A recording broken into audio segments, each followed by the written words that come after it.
I have to apologize now for my voice. Had this been on Tuesday, there was no chance that I was going to give the shmooze, and would have been much more painful for you to hear.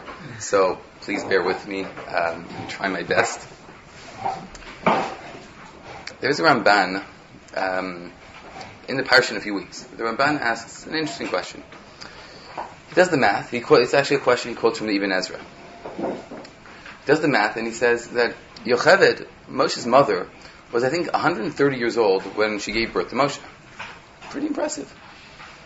So says the Ibn Ezra, why does the Torah in our parsha make a big deal that Sarah gave birth at the age of 90? That's impressive. She was an advanced age, but it's more impressive to give birth at 130. Why is that not mentioned? But Sarah's giving birth at 90 is mentioned. That is the Ibn Ezra's question. I'd like to use that question to try and develop a framework for life in general, and specifically in the realm of Avodas Hashem. Let's start with, I think it was May 6th, 1954. Anyone remembers that day clearly? That was the day that Roger Bannister broke the 4-minute mile record. I think it was 3:59. But okay, it was a sub 4-minute mile. That was something which, at the time, many people believed to be impossible. You can't run a mile in less than 4 minutes. I don't know if anyone's tried here, but we don't need to boast yet. But Roger Bannister did it, 3:59. Now, subsequently, I think close to 2,000 people have run a sub 4-minute mile. Now it's 3:43 or something. It moves a second every couple of years. But he was the first. Roger Bannister broke that barrier. The best way that I can explain that is with a Hasidic story, but it's a Hasidic story about Rav Chaim Brisker, Rav Chaim Soloveitchik. So I don't know what to call that. It's like a real Litvisha Hasidic story. The story goes that Rav Chaim was once on vacation with his Talmidim in some resort town, and of course they spent all day learning, because that's what you do on vacation. And after Shacharis they sat down to learn, and Rav Chaim had a kasha on a Rambam. Unbelievable kasha. No way to answer it. And they spent hours and hours and hours, this way and that way, no answer. And then all of a sudden, late into the day, you can imagine it's a summer day, it's 7 o'clock, 8 o'clock, 9 o'clock, Rav Chaim comes up with an answer. Beautiful answer, explains the whole Rambam, unbelievable. And then almost out of like the Haggadah, one of the Talmidim walks in, time to go daven mincha. So okay, we go daven mincha in the local shtetl around here. So, between mincha and mariv, apparently the minhag in that place was the balabatim, whoever was davening the minyan, they would take turns speaking between mincha and mariv, like we were familiar with Rabbanim. So one of the balabatim gets up to speak between mincha and mariv, and he says, 5 minutes ago, I was sitting down learning, and I had a question on a Rambam. And he lays out Rav Chaim's question. And he says, I sat there for a couple minutes, didn't know the answer, and then, like 2 minutes before Mincha, I came with an answer. He presents his answer, it's the same answer as Rav Chaim. So, after marriage, the Talmidim, they're walking home, and they say to Rav Chaim, what happened over here? You're the great genius of the yeshiva world, Rav Chaim Brisker. It took you hours and hours and hours to come up with this. And this guy, he might be a very fine guy, but he doesn't, match the intellectual prowess of Rav Chaim. Certainly in Gemara Lamdas.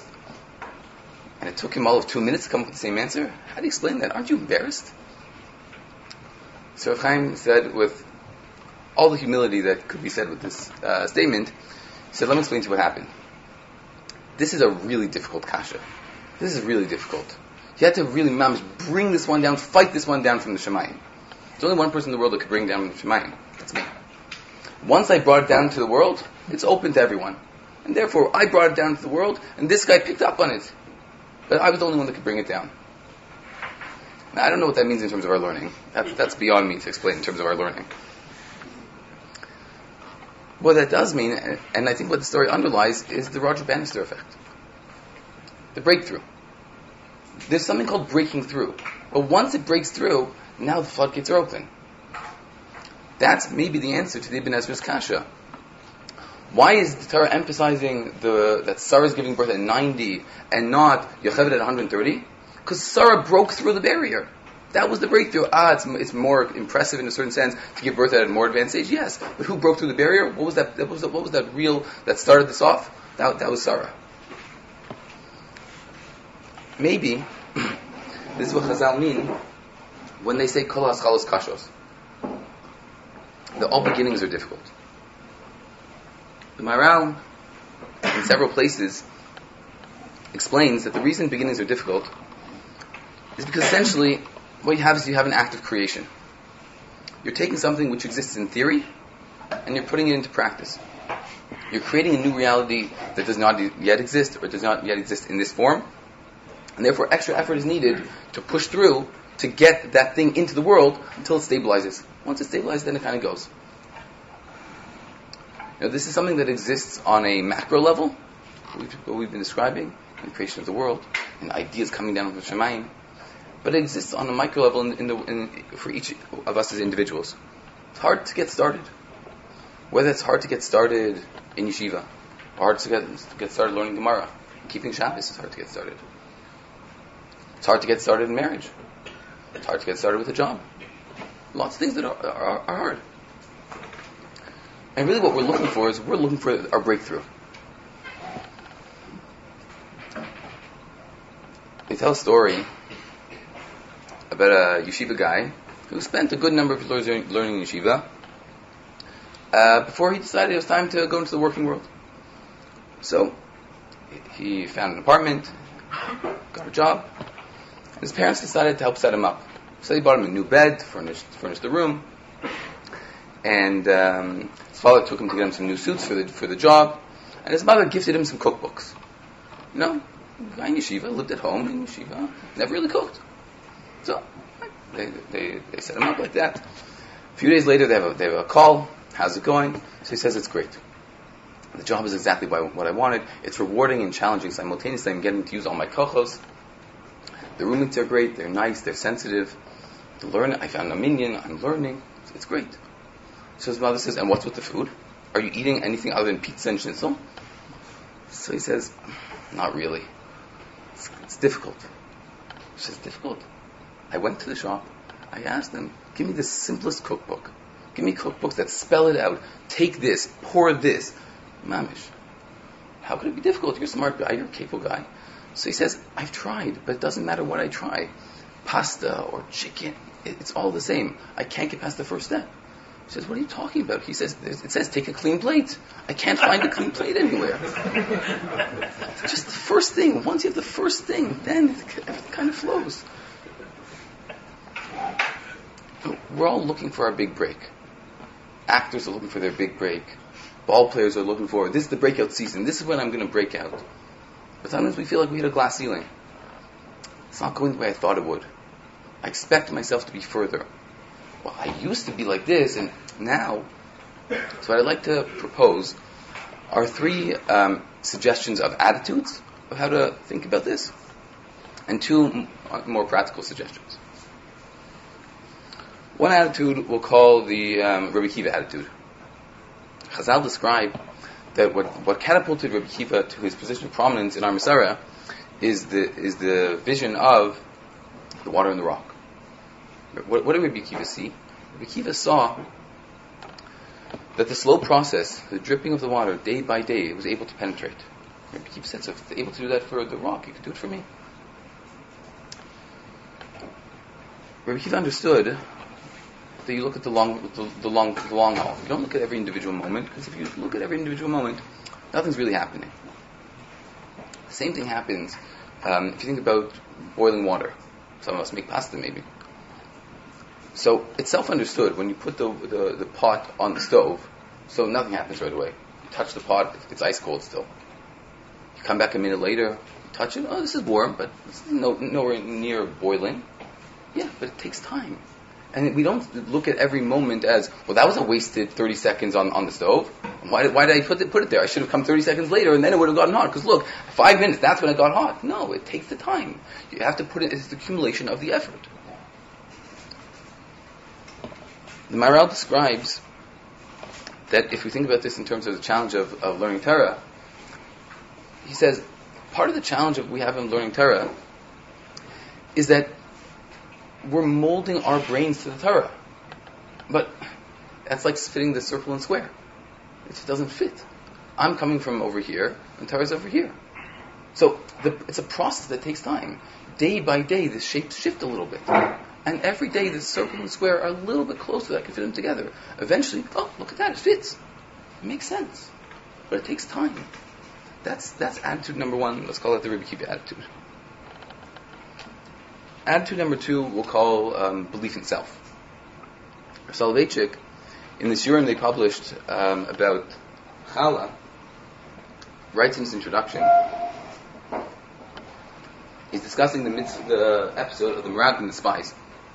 And he says, what exactly did they do wrong? They reported what was truthful. So building off of the Ramban, Soloveitchik says there was a one-word mistake, Efes. They came back and said, we're nothing. So Soloveitchik develops over there a very important idea that he says from a Torah perspective, you are not allowed to say, I'm a nothing. You can't say, I'm a nothing. You have to have belief in self. I don't know if it's because I was lazy or not, but every year, thank you very much. Every year when my kids would go to Gan, around this time of the year, and they would be learning Parsha Chumash Bereishis for the first time that year. So the school would always ask, you write a bracha. I don't know what bracha to write. I always struggled with this. Until I came up with something, and then I don't think I was lazy. I just think I found a good thing, and I just wrote it every single year for every single kid. I don't have a bracha to give. I just quoted a medrash. The medrash says, the Kosh Baruch Hu says, Pischuli Pesach Chudush Hamachat. If you give me a little pinprick of a hole, I'm going to blow this whole thing open. That's what he said for the kids. Oh, this is the Haskalah, this is the start of your learning. This should be like, this is the start. But that's our belief. Our belief is we just got to make a pinprick hole. We got to do this. Kosh Baruch Hu takes care of the rest. That little pinprick is really hard. We need to do that. But once we do that, we have to believe in ourselves. There's so much more. Rav Tzadok writes that belief in ourselves is actually belief in Kosh Baruch Hu. It's tied together. So if we believe in ourselves, we believe that Kosh Baruch Hu could take this further. So even though sometimes we feel stuck, I'm not where I want to be, I could be so much further. Someone else who's like this, it's hard. Okay, I'm still making that pinprick. Once I make that pinprick, it's gonna open. Third attitude that I think is important is what we'll call start time. I once heard someone recorded a question that I believe was asked to the Kotzker. It fits with the Kotzker as such a sharp line.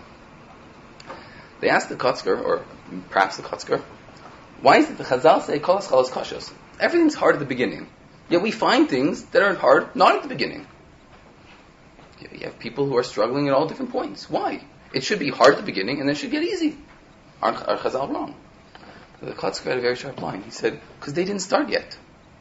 That wasn't the start yet. That's why in playing sports teams, there's a slump going on. They fired the head coach. Why do you fire the head coach 30 games into the season? Oh, we're not doing well. What do you mean? It should have been a good start. No, you didn't start. That wasn't called a start. The first 30 games of the season, that wasn't a start. Now we're starting fresh. We mentioned before, marriage is challenging. You bring two people together, a man and a woman, different personalities. They're hopefully on the same page on many things, getting used to each other's styles, living together. It's challenging. There's definitely challenges over there. When Torah institutionalizes Shana Rishona, 1 year, get yourself stable. Don't be involved as much in the outside world. You get yourself on a good start, then you'll be stable and you'll go back to be part of the rest of the world. I once heard in the name of the Chaznish, I believe, the Chaznish died, it was yesterday, the Chaznish died 70 plus years ago. Chaznish said nowadays, 70 years ago, Shana Rishon is 5 years. It takes 5 years to get used to each other. Why? People aren't starting right away. You got married, but that wasn't what the Torah was calling marriage. You weren't at the point in the relationship necessarily what the Torah was calling marriage. You're like 6 months behind or a year behind. It takes time. So we have to be aware of that as well. And sometimes a person says, I just don't get it. Hebrew grammar is not coming to me. Well, when did you start? Well, the first time I ever heard about past, present, and future in Hebrew grammar, that was 7 years ago. So how do I not get it? That wasn't called a start. That was a taste. When was the real start? So that's very important when we feel this attitude as well. So let's talk about two suggestions. One is to start with the small things. There's low-hanging fruit. In the realm of fundraising, they talk about low-hanging fruit. The people who are your base, they're going to give you anyways. Okay, start with those people. It's very easy. Low-hanging fruit. So too over here. Start with low-hanging fruit. And don't believe that the low-hanging fruit, and I think by definition it can't be, low-hanging fruit is not going to be the big things. I'm not waking up for Shacharis, and then I will decide from tomorrow I wake up for Shacharis every day, half an hour early. That's ridiculous. It's a good idea. We shouldn't get there. But that doesn't make sense. Start with something small. Once a week, I'm going to be 5 minutes early. Start with something small. I'll give you, I think I mentioned this before here. We don't really push skula so much, but I have an unbelievable skula to be successful in afternoon Seder. It's unbelievable. Unprecedented. Come daven mincha. Not even because the holiness of mincha. You'll be in the base medrash. You're ready to go. I daven mincha somewhere else. I'm going to come, get a cough. No, just daven in the base medrash. It's a tremendous skula. I'll give you a skula for morning Seder. Be where you're supposed to be at the right time. You're supposed to be in the base medrash 9:15. Be in the base medrash. You're supposed to be in the classroom at 9:15. Be in the base medrash. Be in the classroom at 9:15. Don't get the coffee at 9:16. Don't get a second breakfast or a late breakfast, an early brunch. Be where you're supposed to be. It's an unbelievable skula. These are unbelievable skulas. But they're small things. Small things that start yourself off right. And now look where I'll be. Now I'm setting myself up. The other area is to reflect on our progress. We're all trying to improve and looking for that breakthrough in different areas. Multiple areas. And sometimes it's important to focus on the forest, but in this regard I would say it's important to focus on the trees. Focus on the progress that I have made. Not I want to get there, I'm waiting to get there, why am I not there, but what's with right now?